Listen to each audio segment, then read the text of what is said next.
Hey guys, and welcome to a brand new video here on the View from the Crowd YouTube channel, and today we are going to be previewing the Tuscany Grand Prix, or the 1000th race of Ferrari Grand Prix. All I know is that it's got a very, very long name. It's just probably easier if we stick to the Tuscany Grand Prix at our first new track of the season. So, as of course you will know, we have 5 brand new tracks, coming into this season, and we start off with our first in Mugello.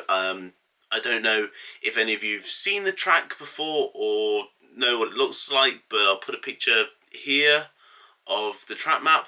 It's I guess you could say it's very similar to Spain in a way. However, it doesn't have many low speed corners, a lot of medium and high speed corners, and there's only really like one straight, so overtaking is going to be very difficult. I imagine getting on pole here is going to be very important because it's just going to be a bit chaotic if anyone is going to want to pass. So even though it is a brand new track and it looks exciting and everything, I don't know how easy it's going to be, overtaking is going to be, and if it's going to be difficult like it is in Spain. We could be in for a bit of a boring Grand Prix, but yeah.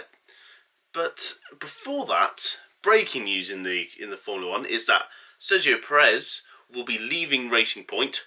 Shock horror, and Sebastian Vettel will be joining Aston Martin.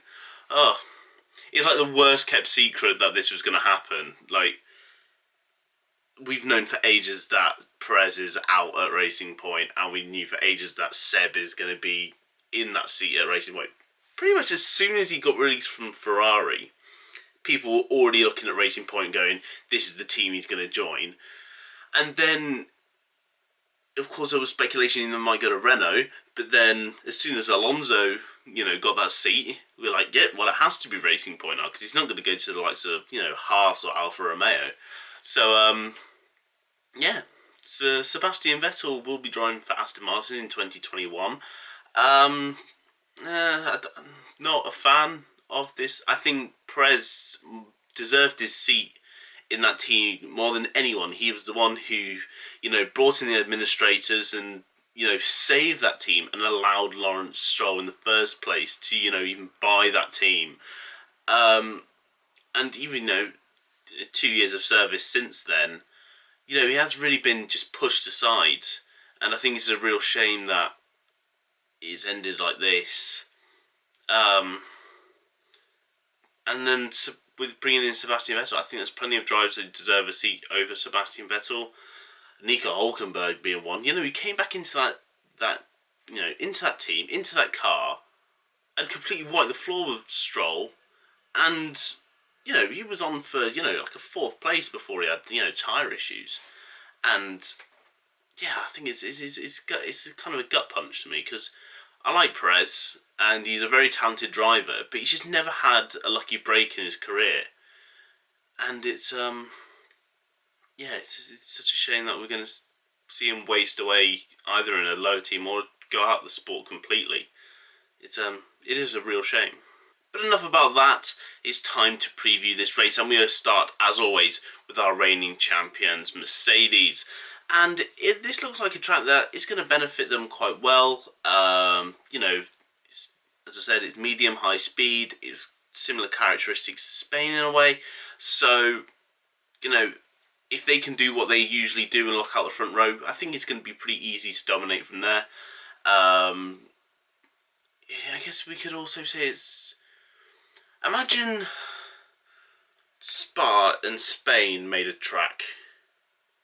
Because it's the fast-flowing nature of Spa mixed with the fact that it's pretty much impossible to overtake there as Spain. And you just have a recipe for Mercedes dominance, unfortunately. And I honestly don't see it going any other way. I said that last weekend, but we all know how catastrophically awful it went for Mercedes last week. And also, as Ferrari are celebrating their 1000th Grand Prix, they're going to be, they've got a whole new vintage livery. They've probably got the team in vintage wear, which, we saw that in Hockenheim last year. It went disastrously wrong at the, the British Grand Prix, the 1000th anniversary Grand Prix. Sky were wearing Sky were in sort of vintage wear. Went horribly wrong for Mercedes that day as well. So maybe the historic curse can befall on Mercedes, and we get an actual exciting race. Now to Red Bull. It's going to be a weird track for Red Bull. Verstappen didn't compete as much as I thought he would in Spa, and he really didn't compete at all, really, in Spain. So I think it's going to be a difficult race for Red Bull if they are hoping at all to get, on the top set. But they really need to bounce back after a pretty dismal time in Monza. It was, DNF, and I think it was like P14, 13 for Alex Albon. It was really, really poor. So big steps need to be made in that Red Bull. I imagine they're feeling pretty down after pretty, bang average races in Spa, poor race in Monza. This is the race that they need to, pick up their ideas a bit and, really challenge. Otherwise, I think we're not going to see Red Bull challenge near, Mercedes whatsoever. Now on to McLaren. They got a whole heap of points from Monza, and they're definitely going to be looking to replicate that. They were very much the second fastest team in Monza, but I think it's going to be a struggle to do that again, because we were kind of expecting, Renault had a very good race in Spa. We're going to expect them to have a good race in Monza and Mugello. But it didn't work out like that. And the midfielder really hasn't worked out like that. It's been up, down, up, down, up, down. You never really know which team's going to be on top in each race. So, while it did look very good for McLaren last week, it's hard to say whether they're going to be able to replicate that this weekend. Speaking from listening to interviews with the sort of pre-race at Monza, they were expecting to not be that quick and then be a lot quicker in Mugello. So if they say they're going to be quicker in Mugello and Mugello's going to suit their car better, we could see some real, good things from McLaren this weekend. And, as a McLaren fan, I really hope so. But it's not that simple, and this midfield battle is so complex. But quali's going to definitely be, the most intense part of this weekend. Is going to be very difficult to overtake. Therefore, qualifying means everything. And both of those McLaren drivers have a lot of raw pace. Carlos Sainz did a great job in Monza to qualify P3. Lando Norris has been lagging slightly in terms of qualifying recently, but it's a brand new track for pretty much every driver on the grid. So if he can nail it, then it could, McLaren could be in with another whole heap of points, which is going to be very important to them in the Constructors' Championship. Now on to Racing Point, and despite the fact that Lance Stroll got a podium in Monza, it still wasn't a brilliant race weekend for them.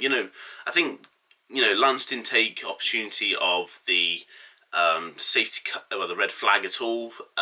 He was on the completely fresh tyres, screwed up the start and just lost out. He could have won that race, and in the end we saw him however many seconds behind Gasly and Sainz. So and then Perez, who was quite comfortably in P4 for a lot of that race, got caught out in the pit stops and then just really couldn't drag that Racing Point any further. And we saw again in Spa that their car wasn't performing brilliantly.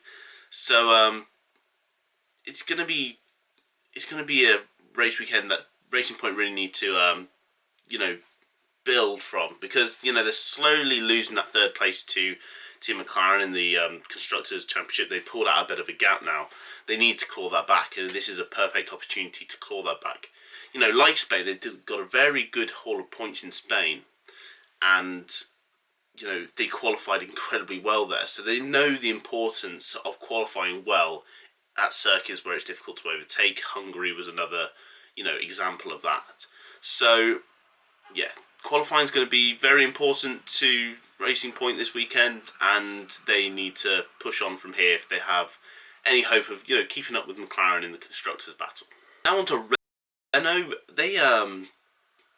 Their car was not as good as in Monza as we all expected them to be. They were so dominant in Spa, and they just couldn't seem to keep it together in Monza.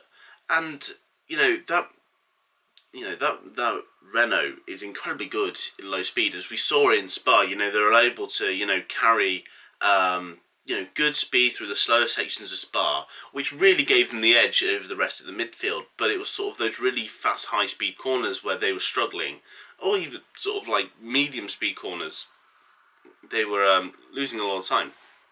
If you think, that sort of middle sector in Spa, with the poo on and all that, those sort of cars, they struggled quite a bit. However, in the sort of the first sector, when you've got the sort of the tight and twisty stuff, and sort of the final sector where you've got like the bus stop chicane and whatnot, they were able to carry a lot of speed.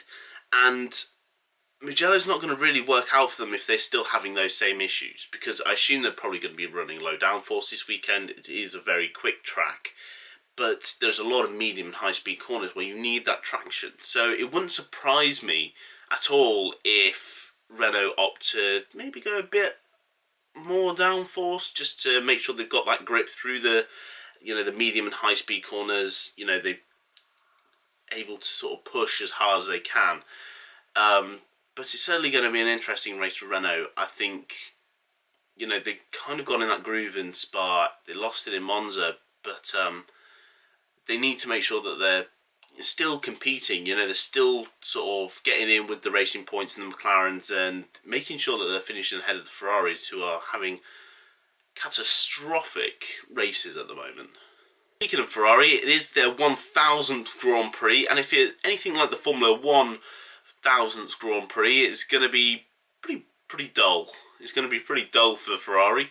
But they're running a special livery this weekend, very dark, sort of Marlboro red. It is it's a very nice colour. I wish they sort of used that more on their cars instead of the scarlet red. I mean, the scarlet red is so iconic to Ferrari, but that they sort of use that sort of deeper red in 2008, and that's the closest that they've come to a title in a long time. So I think it would be nice if Ferrari can score points in their 1000th Grand Prix.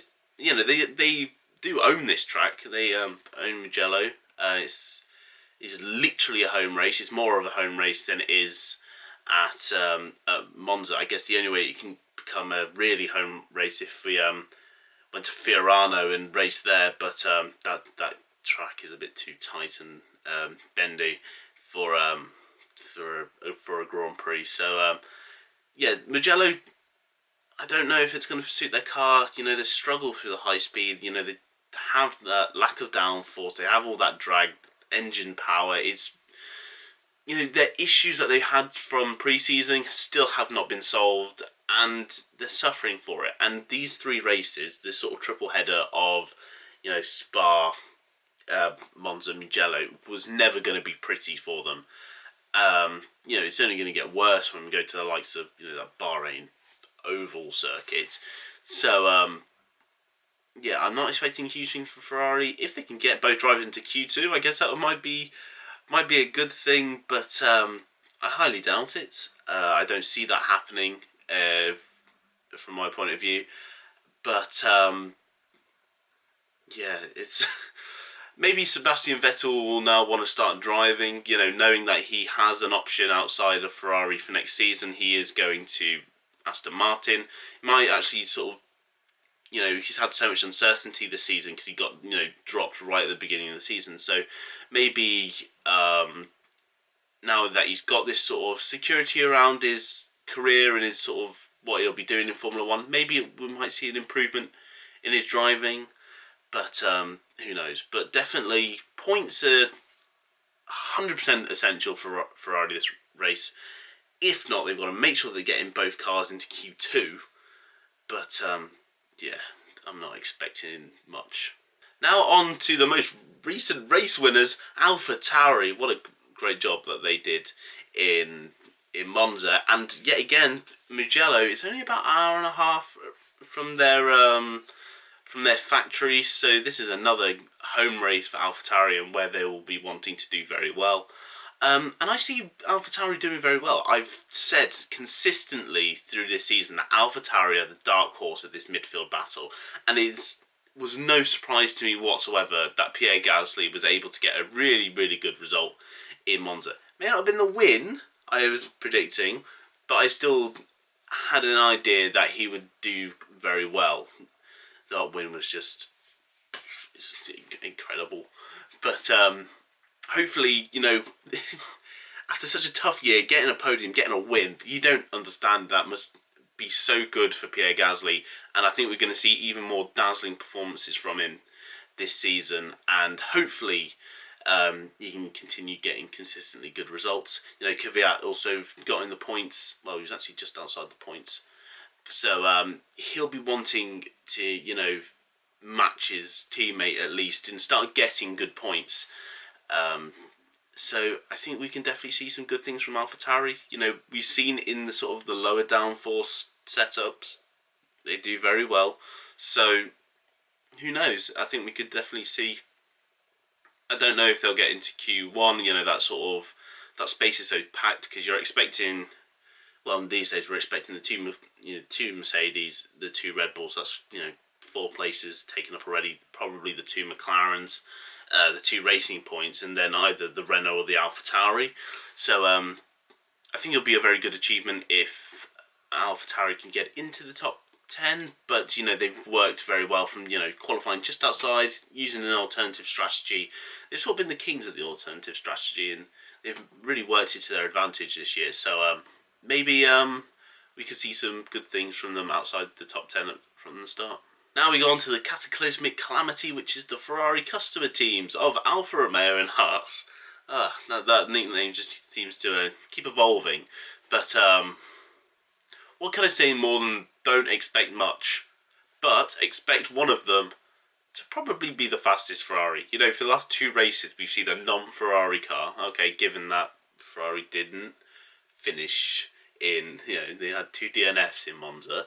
But still, Kimi Raikkonen finished the fastest Ferrari in Spa, and Romain Grosjean finished the fastest Ferrari-powered car in Monza. So, I think that's going to be their goal now. It's like, we want to be the fastest Ferrari-powered car and finish the highest. And I think that's a good goal to set them, because that is going to still get them, fairly quite high up on the grid. Alfa Romeo, their race pace has actually surprised me. It's a lot better than it was earlier this season, but it's still not been great.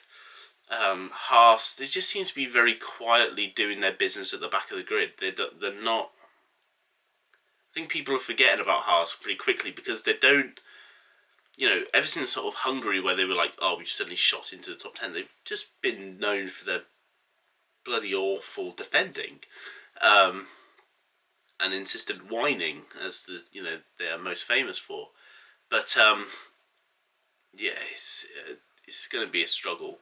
And it's clear that Haas and Alfa Romeo have built better cars than Ferrari this season, which is incredible.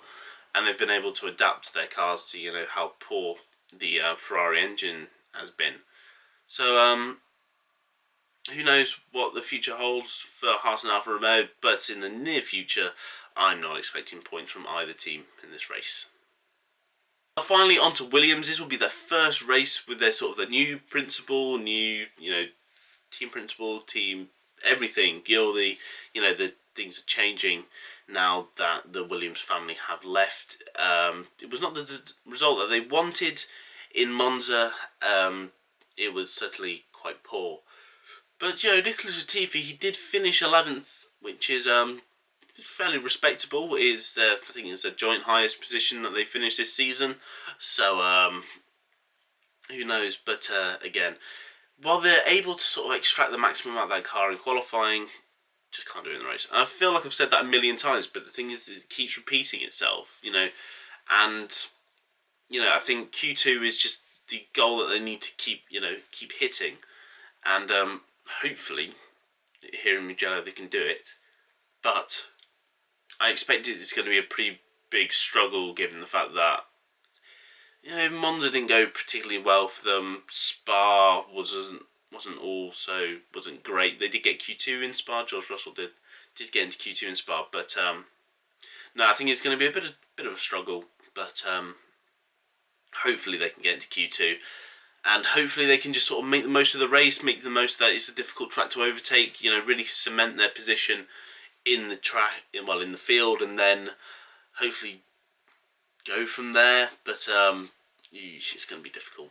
There you have it. That is my preview for the Tuscan Grand Prix. The first Tuscan. I don't know. I think it could be the first Tuscan Grand Prix.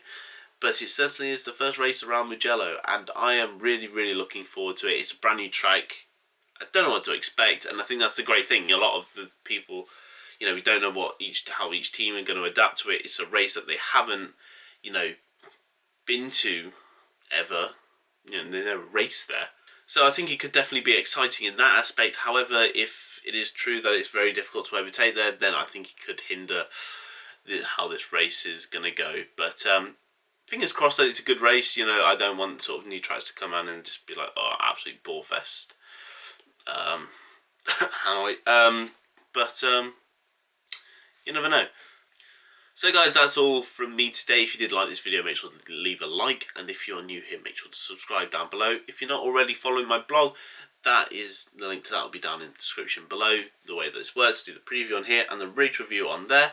So make sure to check out last week's Monza review that I put up only a few days ago. So guys, that's all from me. Thank you so much for watching. My name's been Louis Edwards. Thank you, and bye.